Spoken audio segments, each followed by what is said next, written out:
Microsoft and Google is since the two have ever been around.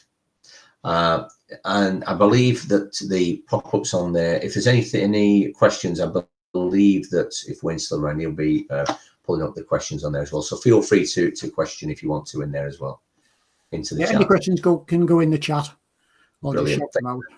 Or just shout them out as well. Yeah, I'm used to being haggled and heckled and everything else by people. So yeah, so we have that thing going on at the minute where we have the sort of fighting going on. Oh, I'm a Google school, I'm a Microsoft school, and it doesn't matter. It really doesn't matter. And the reason is, if you think that way, you're limiting things. Because at the end of the day, to me, it's getting to the stage where this Google Microsoft thing is turning into a bit of like the American wrestling. You'll notice I'm using a Google site for this instead of slides, by the way. It's turning into this. One person has their hero, one person has their hero, and my hero against your hero. In actual fact, that is not the way to think about it. And I try to liken it to something that was semi-relevant to this. And it's like when you're decorating. If you talk to decorators, you'll have decorators who refuse to use rollers. I'm a paintbrush person, I am, or I'm a roller person, I am. In actual fact, if you think about it, if you're sensible and you do decorating, you'll know that for some jobs, a roller is better than a paintbrush. A paintbrush is better than a roller. So start to think about things more as what tools have you got. Now, you may just be a Google school, you may just be a Microsoft school or college, but there are things, tools from the other side that you can use. Now then, my wife, who's in the other room now, is from Ukraine. And I said to her, whilst all the battle was going on between the two, with the Western Europe on one side and Russia on the other, if Ukraine was smart, then she could sort of cozy up to both groups of people and use the best of both. Obviously, they weren't, and they got into all the fights. But my view is, when it comes to using these things, that you should make love, not war. Use the things that are around you and work with everything, every tool you've got. And I explain to you when we come to do things later on why I mean that. Now, I did actually Google let's make love. Now, obviously, some of the things that came up weren't necessarily suitable, particularly this one now, which is very relevant at the minute with the keeping the distance with everybody. But really, what we need to be thinking of is using the best of both worlds. And when I come on to showing you how we can do the sort of it's sort of blended learning. It's not really flipped learning. It's blended learning where we can work with the students both in and out of the classroom on resources. So I Googled what best of both worlds and came up with something to do with Hannah Montana, which I haven't got a clue about. So I Googled a dictionary quote. And like it says there, a situation where you can enjoy the advantages of two different things at the same time. And you might be thinking, well, our staff is struggling with such and such. I'll explain to you why. As I said, I've been teaching for a long time. I've been doing it right from the very beginning, 35 years altogether. As a student teacher, 35 years ago, and for any young people on here, yes, we did have electricity then. I was literally taking my Commodore 64 into school and getting the kids to do a bit of coding and programming on there. And obviously we moved through to these things like BBC computers. So I have got experience that all this is based on. If I explain the story to you of how I got to where I am, I had a year 7 class of students. Now, these students were really, really keen students. And some of them were coming up with all sorts of information. They were literally coming in telling me about things. And when I actually talked to them, it was obvious that they were way ahead of where they should be. So I ran class and I said to the students, right, what we're going to do is we're going to do GCSE science. And it was quite a hard science at the end of year 8. So they have 2 years to prepare. From year 7 coming straight into the end of year 8, we're going to do GCSE science. And we picked a topic which is human physiology and health, which is actually, if you know about that, it's more of an AS than a GCSE. And we said we're going to do it all online, and we're going to meet up once a week on a Friday afternoon. We have one of these schools where Friday was a half day for some reason to save money. I'm never sure why that worked. But we'd have a half day on Friday, and kids would do sports and things like that, because the buses were a big bust in the school. So lots of kids didn't stop for after school clubs. So we'd have a session one day a week on Friday for an hour and a half, but most of it was online. Now, this was before all the Google, Microsoft came along. So this was quite a few years ago. And we had one website which was for information. We had another website which was for collaboration and discussion. We had another website which was for assessment, and we had things all over the place.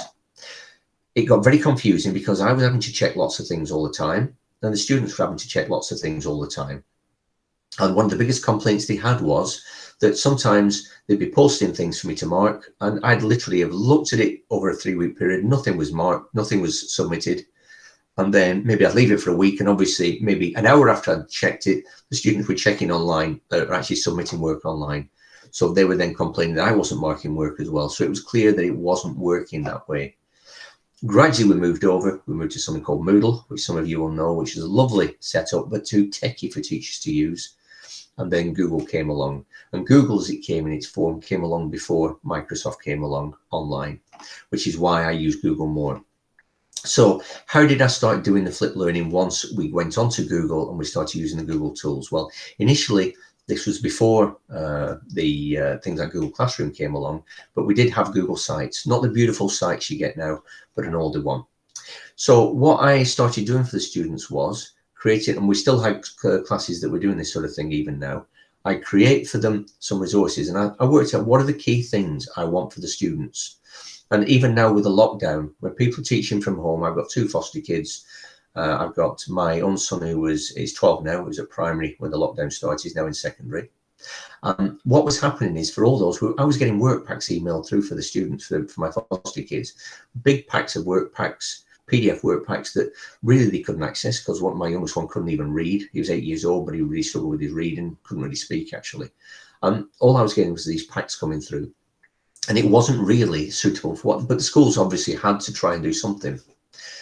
The best way to do it really, get that information to the students. Now, it has to be targeted information. So this is a Google site, and hopefully some of you have seen Google sites and maybe played around with them.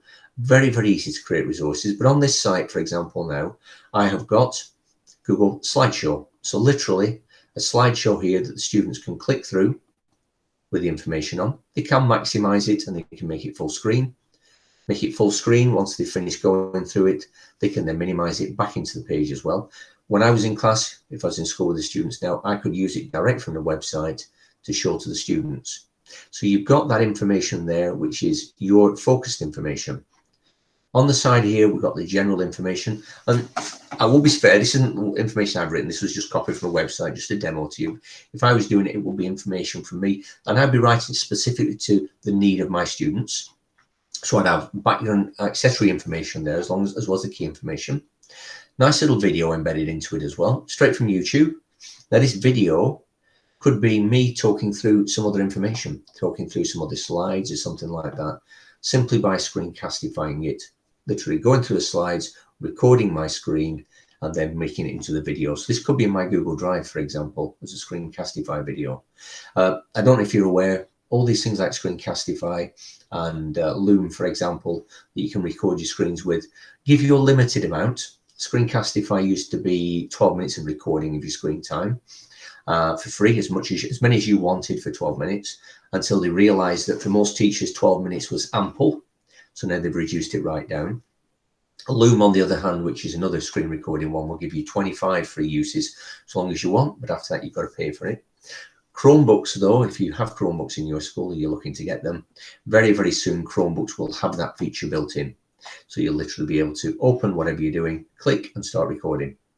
Benefits of that is, if this was a piece of work you submitted to me and I wanted to give you feedback, and it's on the screen here, it's very difficult to give you feedback. But if I click record, I can then record everything I'm saying, point to various things and so on.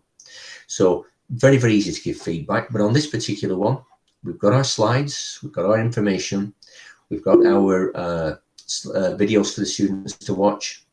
So I've given them the information.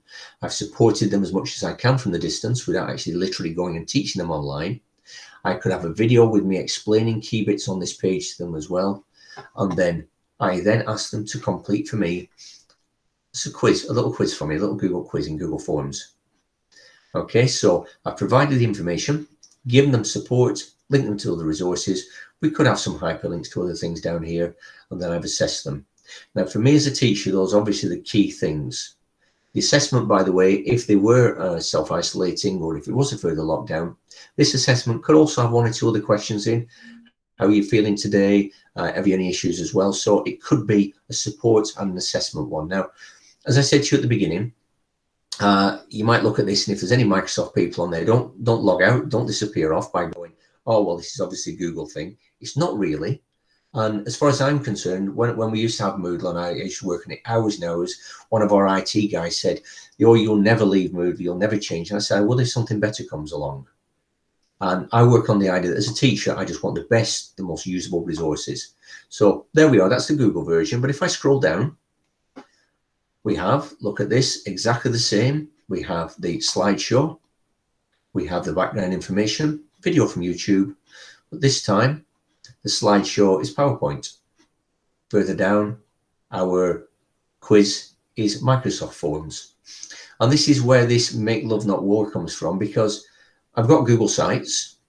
Now, Microsoft, lovely though they are, do not have anything that matches the quality and the speed of creation that Google Sites have. Now, you might be saying, well, my school got Microsoft now, we've gone with that. That's fine. Well, you do realize that if you get G Suite in the school, it's completely free anyway, so it doesn't cost the school anything. And suddenly it opens up Google Sites. And also, don't forget, it opens up YouTube for your school as well. So if you want to market your school and get things from your school on YouTube, you've got a YouTube channel. You may already have a YouTube channel in school. Maybe the office or a teacher's already created YouTube.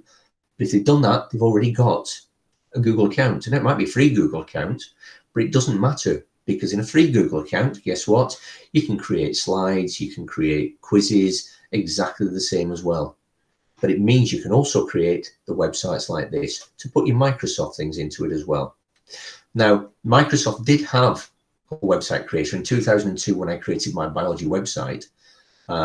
It got to the stage where it was second only on the search when it came to science and biology revision after BBC Bitesize, because there's so much on there. But unfortunately, Microsoft stopped Microsoft Live, and that all disappeared. They do have some alternatives. If you're thinking, well, I'm not too sure now, I'm happy doing what we're doing. Have you tried looking at Sway? So Microsoft Sway is massively underused by people, and it is basically Microsoft's version of a website, but in actual fact, it's quite interactive as well. So on this one, for example, which is a genetics one, if I maximize that, it'll take me into the editing one temporarily. And I'm just going to flick to make sure you can see this. There we are. Once it loads up, it has exactly the same things in when it does load. I'm not doing this on purpose to show it's a bit slower than the Microsoft one, even though it's going a bit slower. Sway, if you've used it, is absolutely brilliant. It in effect works like a site, but you can have things swishing in from side to side. This one doesn't work, it's going to the editing one. I'm just going to use this one. This one, by the way, was created by one of the teachers in a school that we support. Fingers crossed this one starts working. And this one's a brilliant one as well. And he'd gone away after we'd shown him the Sway, and he created this. Now, I'll keep talking just to give it a bit of time. This is one of my frustrations with Microsoft. One, logging into things when it seems to ask you to log in when you've already logged in. And sometimes when it does this. Last night I was playing with these quite a bit and it didn't have there's any problem at all. So I'm not trying to say it doesn't work properly. But what it does basically is it will swish things in from the side, from the top to the bottom. You can embed videos in like you can do on Google Sites, and you can do lots of other things as well. Exactly the same way you can embed quizzes in. So in effect, you have what is on that Google Site one, but a bit swishier as well. As long as you can make sure, and I'm going to leave this in a second, that students can get onto it. So you might think, well, I'm going to leave that. We might see if it'll load up in a bit.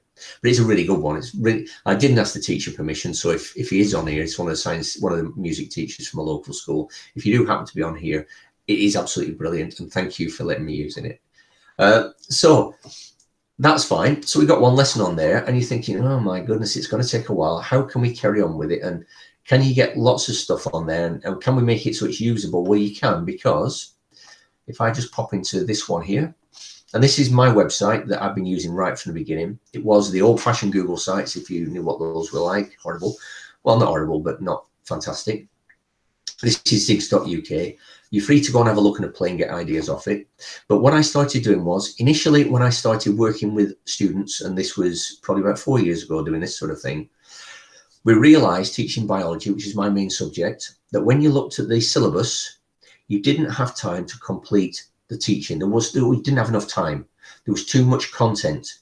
If you looked at physics, dead easy, nowhere near as much content. Obviously, there's challenging math stuff in there. Chemistry was somewhere in between.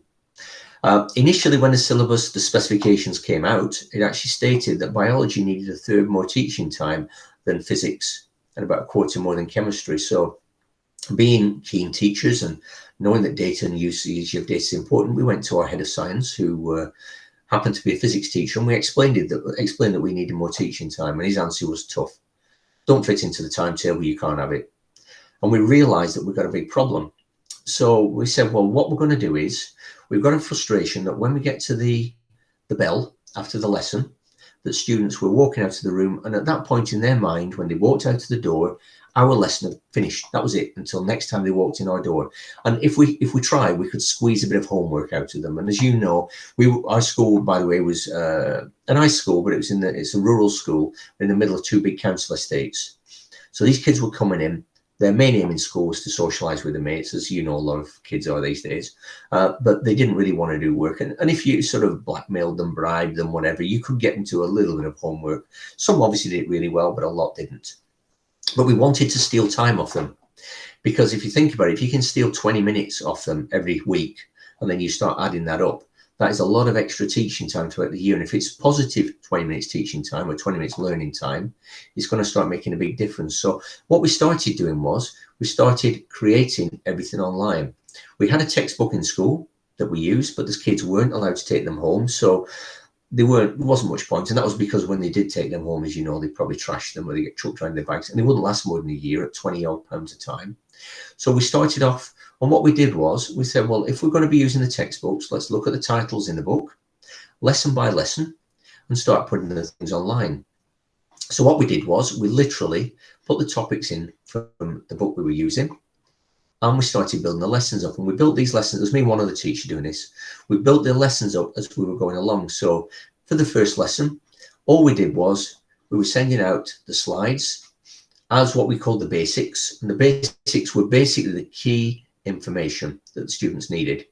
So we put together these slides that were embedded into the website with the key information and videos in there as well, to get the students to use them. Now, this had two benefits. One is, it was accessible to the kids anywhere, anytime. Secondly, well, three actually. Secondly, we weren't spending money on textbooks anymore. But third, I'm a marker for AQA, for GCSE biology. And I always got frustrated with the fact that when you do your marking, as you know, there's certain things that they focus on. And quite often, the books don't match the level that the focus is on in that exam. So you're thinking, well, if this question ever comes up again, these books aren't preparing them for it. Let's do a worksheet. And of course, as time goes by, you're no longer doing a worksheet to go with textbooks, which were 20 odd quid a time. You're doing a booklet to go with worksheets, to go with a book, it was 20. So suddenly you've got photocopies or reprographed booklets on the textbooks just to cover things. Nice thing about your Google Slides is, and it's the same with PowerPoint if you've embedded it, you can go back into your Drive, your Google Drive or your OneDrive, and you can add another slide to it with that information on, with those diagrams on, with that link to something else. And because you've just added it to the resource in your Google Drive or your OneDrive, you don't need to change it on your website. It is updated, and it's updated with stuff that really focuses in on what you want to do. So the students will get this, could go home, could go through it, and at the end of it, what we do is sometimes we'd say, right, we want you to copy in your books and make a note. We'll not copy from the slides. We want you to ask some questions. I'm just flicking through now to find them. And what we would do is, at the end of it, we would have a number of questions. Let's just see if I can find some on here for you. We would have a number of questions on there. Let me just find one which has got more of the questions on. And we would then, we'll go to cell division, ask them to answer the questions. And that was just to make sure they'd actually done some of the work, because what we found was, originally you'd say to them, right, go home and I want you to read the slides. And of course they come back, some students would read, some wouldn't read, some nice students would mean to read then forget, etc. So we started putting questions into this at the end of each section. You'll see there, nice questions, right, answer those questions in your exercise book. We'll take your exercise books in and mark them. Brilliant. So then we could keep a track of who wasn't doing it. We could give them feedback, which started to work reasonably well. But of course, you always had your students who didn't want to answer those questions, therefore didn't read through the slides. So the questions started to limit us a little bit, because it was stopping the students doing it, because the view was, well, I'm not going to answer all those questions. My dad says that homework shouldn't be done at home. It's a waste of time. Teachers should teach me to teach in school, etc. So therefore, I'm not answering those questions. If I'm not answering those questions, then why should I bother looking through the slides and watching the video? So we realized that it was stopping them a little bit. So what we did was, to make sure they'd gone over them, we actually created quizzes on Google Quizzes. Now, these first quizzes, what we called knowledge quizzes, were actually multiple choice, one word answer. I'm just going to put my details in here. And again, if you've used Google Quizzes, you'll know what it's like. I'll just copy that so I can use it on the next one. And initially, we put pass marks on there. And the students will go through. And what we found was, because the students didn't mind doing it, they begrudgingly answer a quiz because it was tick the box or guess the box. And we got them clicking and they didn't mind. And because they were obviously going to do this, they sort of half looked through the slides as well. So we found it was an improvement. And what we did with this was we set it in such a way that once they submitted, they could review the marks, but it did not give them the right answers. It just told them what was right, what was wrong. Now then, what we found was happening gradually over time, students were coming back to us, and quite often you found that the quieter students, the ones that were struggling, were coming back and saying, oh, that quiz, can I do it again and improve? And even though this says pass mark on here, we sort of changed the use of the word from pass mark to mastery mark. And we said to students, look, you can actually use that quiz as many times as you want. Just try and get to that pass mark of 15. So the quiz became not really an assessment tool, excuse me, I was going to move around a bit, not really an assessment tool. It became a tool for the students to monitor how much they were understanding the slides. And they will keep working on those until they did. And you get students doing it 5, 10, 15, and it didn't matter because I wasn't bothered about the assessment. I wasn't interested in that. I could see how many times they'd done it because I could look either in the form itself or go into the spreadsheet that was formed from it, that was created from it. And I could look to see where they were and how many times. And yes, they got to 15 out of 15, but it'd taken them 25 times. Well, two things is, one is hopefully by that stage they started to get their heads around it, but two, they'd obviously had to work damn hard to get there, so I knew to support them a little bit more as well. So that quiz then became a slightly different sort of quiz. And what we did as well is, you may know that, as I said, it links to a spreadsheet, and we linked a number of quizzes to the same spreadsheet. So if you look at this particular B2, for example, which is the second one down, we've got B2.1 cell division, 2.2 growth, 2.3 stem cells, and 2.4 stem cell dilemmas. We linked each one of these quizzes to the same spreadsheet. And then from that, we created basically a chart, which was a live chart. And we embedded that. So you don't see it now because I've taken them all off, because obviously it had the students' names on, but we embedded it here. The students, when they went in, I hid the email addresses, and they used nicknames or things like that for their names, or ones that we set up. So I knew who they were and they knew who they were, but nobody else who could see it, because this was a live one on our domain, obviously. And they could click and it would bring up the chart. But because it was a live chart, they could see how they were doing compared to other people. And if they went on and did even better, it took the marks up even more. So you got it almost a competitive situation where the kids were going on just to compete and beat the friends. And one particular one brought it home to me, where one lad who was also, I think he's in prison now, or he was then, but he was a real troublemaker. He came to me one day, he said, you need to tell me what's the equation for photosynthesis. And I told him, and I went, I am so impressed that you want to know this. And he said, I'm not bothered what it is. I just need to know the answer to do this quiz to beat me mate. So he wasn't really interested in the learning, which to him wasn't really relevant. But he wanted to do it because he wanted to beat his friend, because the actual bars were going up higher for his friend than they were for him. So we did that. And then we thought, well, that's fine. It's working really well. And we literally, these were our lessons. So that would be my lesson. And sometimes I would just put the slides on, go through slides in class and do the old-fashioned way and talk through with them. Objectives on there as well, so they could see what they were looking for and trying to do. Then we thought, right, these kids are really engaging with this. And what struck me was, as we were going through, some of the students were coming to me saying, well, we've done lesson 2.1. Can I go on to the next one by myself at home? And they were literally moving ahead by themselves. Now, initially, it started to be a pain for me because, as you can imagine, I gradually ended up with more and more of these quizzes. The quizzes were fine because I didn't need to mark them. But what we'd done was we decided to stretch the students even more. And we created Google Quests. Now, the quests, even though they look the same, because I've tried to theme them with our little frog on there, the quests were slightly different because the quests were written ones. So they're written so that the student had to obviously do a 1-line answer, one, etc., and 6-mark answers. So this was no longer automatically marked. This was ones that I had to go in and mark. And I put this little bit on the bottom. I confirm this is my own work, just to make it look official for the students. Now, once it was submitted, they'd come to me. Now, initially, you couldn't get notifications of things being submitted. So I suddenly had a headache because kids were shooting ahead and literally going on to the next topics, next sections. And some of the kids were flying ahead with it, and some were slower as well. But at night, suddenly I was having to go on and look through every single one to see what I needed to mark.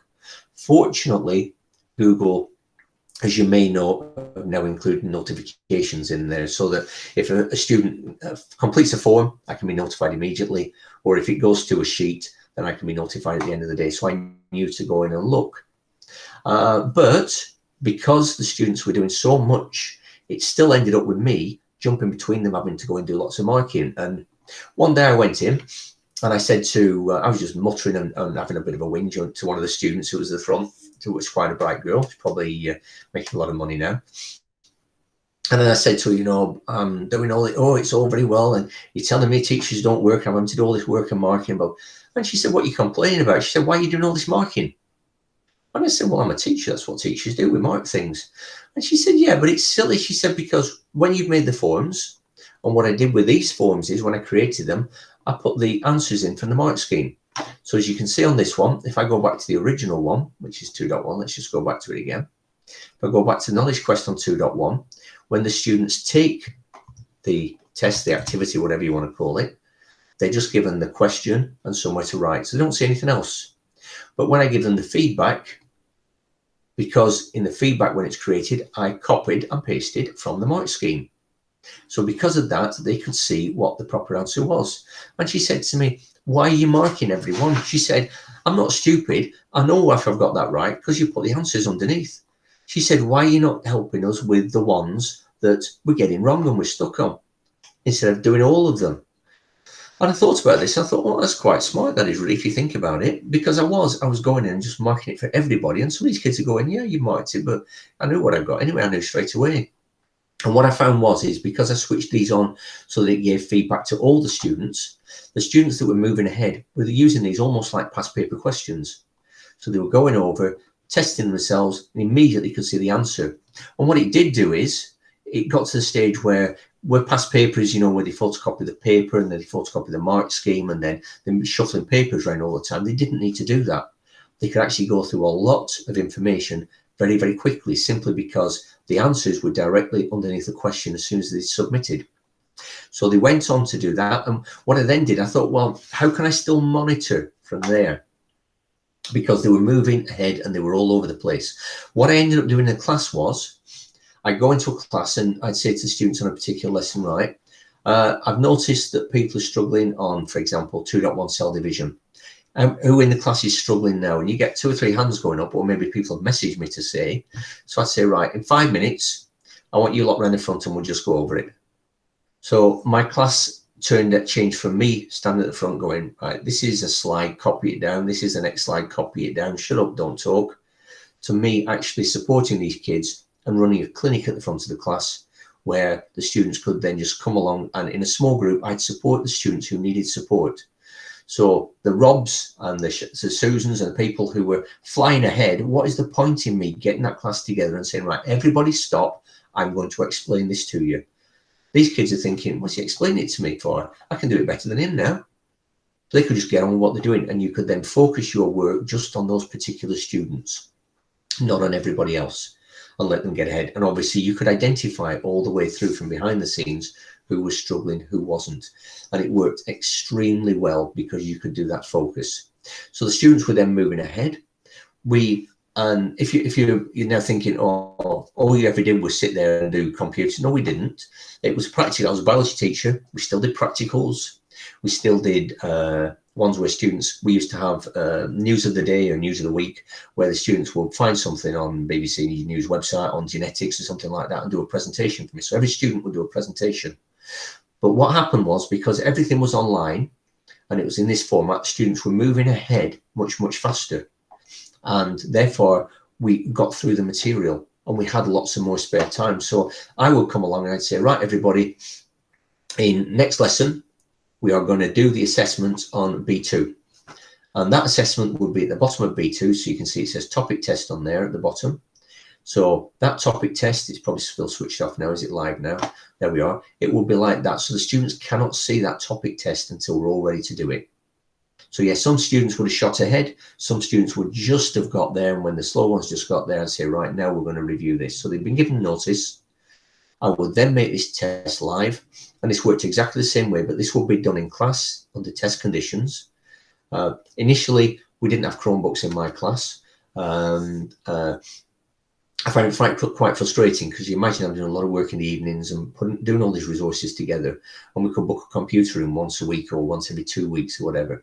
So it got very frustrating. So unbeknown to my wife, I went out one day. Well, I didn't go out. I went onto eBay one day and bought £3,000 worth of second-hand Chromebooks, really old Chromebooks, and used those. And it meant that in my class, every student had a Chromebook when they were coming in. And the students were working through doing these, and we'd have a sit-down assessment where we were all together. But we still did the posters because biology teachers, as you know, love colouring in. So we still did the posters, we still did the field work, but this provided the time. But the interaction was then there such that we were working together. Now, once we got through and we started to revise, we then realised that not only did we have this sort of thing to do, but I still wanted the students to do other types of work in class. It wasn't just going to be sitting down because, as your English teachers always say, this stuff online's fine, but students still need to write, which is true. As I said, I'm a marker for AQA, and writing has become abysmal. It is so difficult to read students' writing. If you mark for the exam boards, you'll know as well. Last year, we had a directive that came down to us that said, look, if you can't read them anymore, the writing, do not forward it to anybody. If you can't read it, we're not going to be able to read it. Mark it as wrong. So we do have an issue, and I would love to say that that issue has been caused because everybody's using IT. But I'm also an advisor for one of the exam boards, and I go into lots of schools and colleges, and I sort of inspect for practical skills for A-level biology. And I did up until recently going to school, sorry. It's all online now. And I was traveling all around the country, and I'll tell you what, I rarely saw regular use of IT in classrooms. Even if schools were a Google registered school or a Microsoft Academy, I rarely saw regular use apart from in computer rooms. So I realize now students still need to write, and I understand that. So what we also did was we used things like this where, for example, we got an exam question, created a single slide, and there was the question. I'd set this to students at the beginning of a class. Answer that question for me on paper. The students would do that. And then I would then click on the next slide, get them to swap the sheets, and they would peer mark. And they would then give each other a mark. And then I would take them as well, just to do a sample check on them as well. Now, what was funny with this is, because they were on here, I remember one lad coming to me boasting that we'd done quite a complex one as well. If I can't see if I can find the one he did. It's quite a long written one before. I think it's about 15 marks on it, not this one. But imagine he'd come to one and he'd done this work and he got full marks, and it wasn't one of these, it's a bigger one, it's like I said, about 15 marks on. And he come to me and he said, I've got full marks on that. And I went, well done. And he went, yeah, he said, but I'll tell you why I got full marks. He said, because you forgot that you left it online. He said, so I went home and I learned, because I told them the day before that we were going to be tested on it, I learned all the answers. And I'm just stood there thinking, this lad thinks he's got one up on me because he's learned the work needed for his exam by doing it at home. And it just struck me that the sort of mentality and the sort of how these kids think. So I went, oh my goodness, I'll have to take it off next time. He said, yeah, I'll be watching. You leave any more on there, I'll be making sure I do them before the lesson. And I'm there going, all right, fair enough. But we just put them all on there. And they were literally exam questions. Second slide was just the mark scheme. And obviously numbered, scored, so they could see what the score was. So the students were working through these. And somebody said to me, well, I don't suppose you use Google Classroom anymore, do you? I do. What I did do, because what I would do is, of course, any of these, let's have a look at another one. Let's look at nucleic acids. Any of these quizzes, I can pick up and assign anytime via Google Classroom. It'll draw the grades, the marks into Google Classroom for me. I could do any of these tasks where I would say, to, especially when you got to students in higher level biology and A level, where I would say to them, right, actually this lesson, I've assigned you a piece of work, we're going to do an essay now, it's on Google Classroom, and I can give you feedback. And that's when I would then give them feedback, usually using things like Google Classroom feedback itself, as you know, you can give feedback, but also using the Screencastify, where I will bring up a piece of work for that student, which was their essay, and I could highlight each bit, one bit at a time, talk to them about it, why it didn't quite meet what they should be doing, and then assign that back to them through Google Classroom as well. So you got the two together, but the sites basically became my lesson resources, my schemes of work. And it's quite interesting, actually. At one stage, the one member of SLT came to me, and this was quite a long time ago. We need to see your lesson plans. And I said, they're on Google Drive, they're on Google Sites. No, we need to see your lesson plans. I said, they're on there. Well, what we need to, and she couldn't get her head around it. And I said, well, what do you expect from my lesson plans these days? Well, we need to see your objectives. Yep, the objectives are there. Well, we need to see what you're going to be teaching. And afterwards, she went away, she's saying, well, in actual fact, you're actually covering everything that you need to cover. The teacher bit down here, by the way, if I click on that, if you're not me, it'll just bring an error message up. If it is me, it'll go into the folders behind the scenes. And that's where I kept all my management of that particular course. So risk assessments and things like that will be in there for any practicals we're doing and things like that as well. So I had them all on here. So this was literally my home page, my old folder in the old days. The lessons we created lesson by lesson as we were doing them. We didn't spend months and months creating the sites, not as a month-to-month creation. We literally just created lesson 1 initially when we were ready, and then when we were coming to teach lesson 2, we put lesson 2 on there as we had the slides ready and the quizzes. We did realize eventually we had to get a bit ahead of the kids because they were getting ahead of us, and we did work through. But obviously after the first year, we went back and we started refining things and improving things and adding things, moving things around a little bit. It did get to the stage where we had so much work for the students to do when it came to the exams, for example. Some of these might be examples. There we are. We converted past paper exams to quizzes and put the mark schemes in. So we ended up with a load of material on there where the students didn't have to do past papers with lots of paper around the place. Everything was just on there for them to use. And to give you examples, real life examples, my eldest son, who's at Lancaster now, hopefully doing engineering if they're in college, he had me as a teacher right from year 7 right to year 11.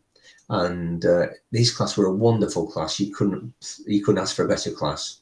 And they were the sort of class where you could test anything on them. Everybody in there wanted to do well. And you could do anything with them. And this is where I sort of tested all the different things. And obviously, he gave me honest feedback at the end of it. Now, after year 11, he moved to a college. He didn't stay with us to do A-level biology, which upset me a bit. But his mum was a teacher at the school as well, so I think he wanted to escape. And he went to another college. And in that college, we went to parents' evening. And we spoke to physics. And we said to him, what's the predicted grade? And they said it was going to be either an A or an A star for A-level. What about maths, A or an A star? And we went to the biology teacher, and the biology teacher said to him, okay, Josh, he said, what would you like from biology? And Josh said, well, I'd like an A. And this guy, very unprofessional, he just started laughing. He said, come on, let's be serious. Let's start at an E, shall we? Josh was like, well, fair enough if you think that. My ex-wife looked like she was ready to kill him. And I just said, no, it's going to be an A at the end of it. Now, from that point onwards, he worked, and what he did was he worked on the bus. He had a 45-minute journey to his school, 45 minutes back. He had data on his phone. He worked through. I supported him not at all. I didn't give him any information at all. We had the occasional chats sometimes if we were in the car, but he didn't live with me. He lived with his mum, so I didn't see him all that much. And at the end of it, he got an A. And when I said to him, how did he get an A? He said, I used Zigs. He said, I just went on. He said, I went through everything lesson by lesson. I went through the slides, and then I did the quizzes, and then I did the assessments. And he said, and I just kept going over them and over them until I got my head around them. So it works on that level. My previous foster son, who came to me quite a few years ago, he's now left and he's off somewhere else. He's 18 now. He came to me. He was in a special school, and it's one of these schools where they had, I won't name the school, but they had these lockdown rooms, and they're proper lockdown rooms. They're basically, when I went to have a look, they're padded cells. And the one they kept putting him in wasn't a padded cell because he'd ripped the padding off the walls. They couldn't even get this kid in. He was being pinned down by different staff all the time. They called me one day and there was 5 staff keeping him there at 6 o'clock when I had to go and collect him because it took 6 of them to control him. He came to me. We went to Spain on holiday the week after he came to me at 15 years old. Nobody warned me what he was like. And when we got down there, I said to him, right, Alex, I said, every day you're going to do me one of these lessons on Google Classroom, on Google Sites. Now you can imagine the response, effing this, effing that. My lads were a bit bigger and a bit older. They said to him, look, he said, if you don't do it, he's not going to take us down the beach. He's not going to. So he went, all right, I'll do it. So he'd go on and he would just do quick flick through things and then just do the quiz. Multiple guess it was. And he was getting 1s out of 20, 2s out of 20. And my lads were going back saying, look, if you don't try again and get a better mark, he ain't going to let us go. So what was noticeable was, whilst we're there, over the first 2 or 3 weeks, he started moving from 1s and 2s to 18s and 19s. And his resistance to it got less and less. And I pulled him to one side one day and I said, hey, mate, I said, you're doing really well on this, aren't you? I said, oh, come, what's happening? And he said, Andrew, he said, I'll let you into a little secret. He said, if you read through those slides, all the answers are in the slides. He said, and if you just tick the right ones, he said, you get 4 marks nearly. So I'm there going, oh, is that true? Oh, don't tell anybody about that. Don't you worry, I won't tell anybody. And he was just using it the way we wanted to use it to move him forward with things. So it works at all sorts of levels. It works at lower levels. One girl particularly who, my phone's ringing, I hope it's not somebody from here ringing to say I've disconnected. My one girl particularly, a girl called Sophie, used to sit behind me because I had Chromebooks all over the room and Chrome bases as well. And she turned to me one day and she said to me, you know, can I keep doing these at home? And I said, yeah, do as much as you want. And she said to me, Mr. Hartley, she said, I love your lessons. She said, but don't expect me to do very well because I'm a bit thick. And I said, don't be like that, Sophie. I said, you love it. She was actually the daughter of the secretary. And what was noticeable was we used quizzes as well every so often to test the students. When they first came in, we'd use quizzes. And quizzes is a brilliant site, by the way. Students compete against each other and they go up and down on the main board whilst they're answering questions. She was always the bottom person. And I felt quite sorry for her, and I used to sort of cheat and give her a few. I'd sort of walk around when they're answering. I'd go, press that one, just to get her up a little bit on it. And what was noticeable was, because she realised she could go on at home, she started working through and just going through things by herself at home. And on the quizzes, gradually over the next few months, she started moving up and up and up on the board until eventually she was competing against the top person, which was lad on the board. He was always getting everything right. She was always a competition between her and him. And I chatted to her mum later on about it, and I said, you know, she's come on so much, and she said she loves your lessons. She said, and that site you use, it's brilliant. She said, you know what you've done? She said, you've given a voice to those quiet kids in class. You've given them somewhere where they can go and they can work and they can learn without other people bothering them. And the fact that she was online, she could talk to you and get advice and support from you. So it makes a massive difference. Yes, it does take a bit of time to build up and to get there. But once you're there now, if I go into school now, I still do a bit of supply teaching now. If I go into a school and they say to me, can you teach a particular topic? I log on to Google Classroom. I've got all my bookmarks on the top so I can link to every single topic I want to, straight into the site. Sorry, not log into Classroom, I log into my Google account, straight into Google Sites. And if they want me to teach, for example, something on 7D, the ecosystem, can you do the ecosystem with them? That's what they were doing last lesson with Teacher was here. Click straight on. And slides come up straight away, and we're going to the slides. I'm in a class I've never been in before. Right, we'll have a chat through these. What do you think about these? Have a bit of a discussion with them. Right, in your books, can you just answer those questions for me? And they can work through like that. So you can use it in whichever way, but the fact that students have got access to all those materials from the start all the way through means they can start to move at their own pace. And the competition, you get that competition in there, and it really, really makes a difference. And those kids get really supported with it. And as I said, it frees up time as well. I end up stealing all this time back from them at home, and they don't mind doing it. I get messages, or I used to get messages from students. There's a wonderful documentary on 9 o'clock on genetics. You need to have a look at it. And you'll be getting messages through on the system, be pinging to my phone. You'll be then messaging out on Google Classroom to other students saying, have a look at this documentary. Such and such a body's just watching it now. And you really engage. So you've stole more than 20 minutes back from them. And it stopped being, my lesson starts at 9, my lesson finishes at 10. Off they've gone somewhere else. It was, they're just doing biology whenever it fits into their life and whatever, you know, however it fits in, whatever comes up on TV, etc., etc. So I'm going to come back to everybody now, because I know we're supposed to be finishing at that sort of time, including questions. I'm going to stop presenting. Hopefully, I know it's been a long day if you've been on all these sessions all day. Has anybody got any questions at that point? Let's see if there's anything in the chat on here. Loom is free for every educator. Yeah, by the way, there is that as well. Yes, thank you for that, Wayne. Yes, it is. I don't know how you register as an educator, though, because when I tried it, asked me if I'm a teacher, which I ticked, but it still told me I had 25 uses of it. So do you have to register with them somehow? Yeah, you have to. There's a link for educators that you have to follow, and it's a separate form that you complete. Right. And then they send you a link, and then you confirm it by clicking on that link. Brilliant. I shall do that, because obviously we support a lot of schools, and I've been able to screencastify with things, and also Loom do the screencast, the screen recording, really. Things like, for example, somebody said to me, well, the weakness with Google Forms is you can't do extended written ones, because obviously if it's in a document, you can highlight different bits and comment on different bits as to what they've done right or wrong.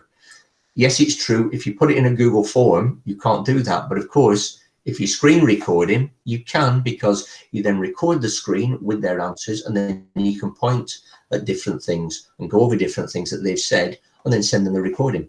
And the recording literally from Loom and also from Screencastify, you literally click, copy the link, and you send it through them on Classroom or email, however you're doing it with them. And then they get you giving them one-to-one feedback straight on the screen, looking at their document.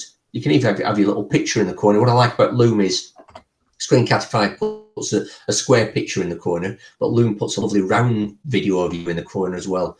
But don't underestimate that video and a view in the corner, the one-to-one where you're talking to them, all right? Because you're on there and it's got a picture of you. And I know a lot of teachers don't like being videoed on. They don't mind standing up in front of a hall of 200 kids, but the minute they video themselves, they don't like it. That one-to-one where they can see you as if you were talking to them in real life makes a massive, massive difference. Particularly for weaker kids, they feel more secure with it. They have nobody to look at. And the kids who are working at lower ability like to look at somebody's face as if they're talking to somebody. If you don't put yourself on there, it's just the slides. It has less of an influence than if you were there looking at them, smiling, giving them that reassurance and so on. So definitely, if you record, try getting to the stage where you're putting more of your videos on there with you at least in the corner whilst the slides are on there, because it does really make a difference. Okay, any questions from anybody else?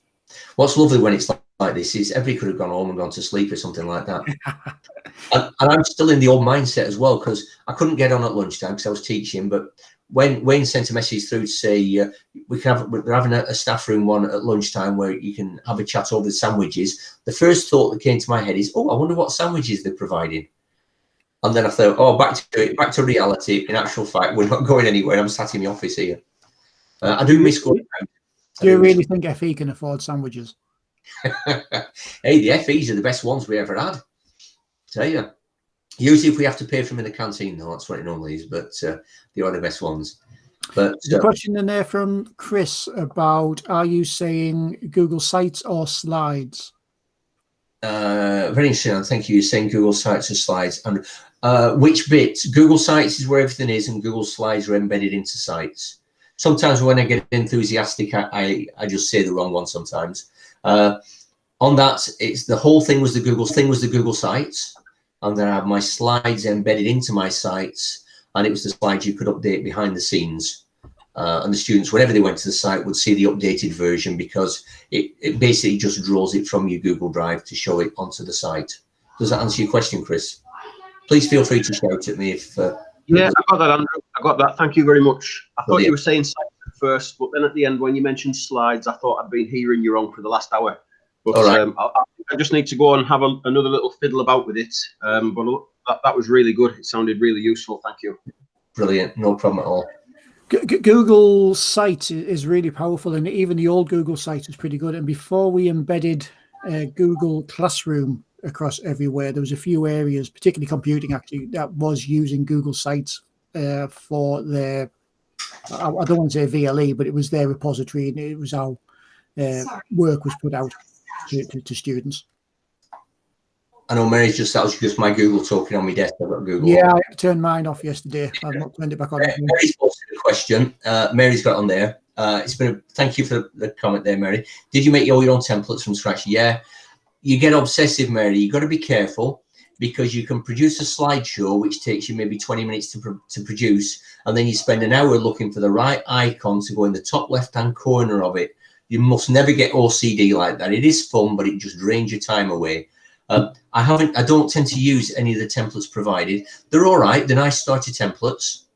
What I will advise is, if you search, and I can't tell you the site at the minute, but there is a website that gives you loads and loads of free. It says PowerPoint, and now it says Google Slides templates, and you can download them and you can use them all free of charge. It's some magic or something. I honestly can't remember what it's called, but Google for it. And there are loads and loads of absolutely beautiful templates that you can just stick onto your Google Drive or PowerPoint onto your OneDrive, and then you can use those templates straight off. So these days I would probably use those. When I started making these, you didn't have those around really, so we had to make our own. But there's so many beautiful ones now with lovely, for biology, lovely DNA ones and all sorts of other ones as well. So yeah, don't bother spending time making them. Have a look on first of all, and just do a Google search, free Google PowerPoint templates, and there's loads out there, really nice, and again free. I don't like buying things. Shh, I don't. Found something else. Thank you. Do you want to know where No, thank you. Shh. Boy. So yeah, they're definitely free on there. Let's have a look down there. Yeah, so we're clear. So Microsoft.com. Excuse me, she's talking to me.